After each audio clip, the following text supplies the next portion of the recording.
doing a bit of maintenance and repair on a patio that was built on chip gravel. This stuff instead of my preferred stone dust. So one of the things when I'm finding jobs like this, if you are going to use the chip gravel, you need to use the thicker stone. Because this doesn't lock in, it doesn't pack in like stone dust. So you want a thicker stone for stability.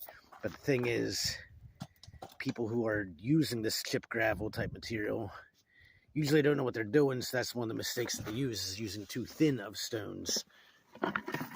Look at this one. It's more thin than my pinky, and that's kind of not surprising when you see jobs like this that that are done wrong. You just find more things that are wrong. So yeah, this stone needs to be replaced. I can't, I was called in to re-level a couple stones, but yeah, there's some stones getting replaced. We can't, no wonder there's a bunch of broken stones here, because they're mostly pretty thin, and some of them are insanely thin. Don't breathe on it, it might break.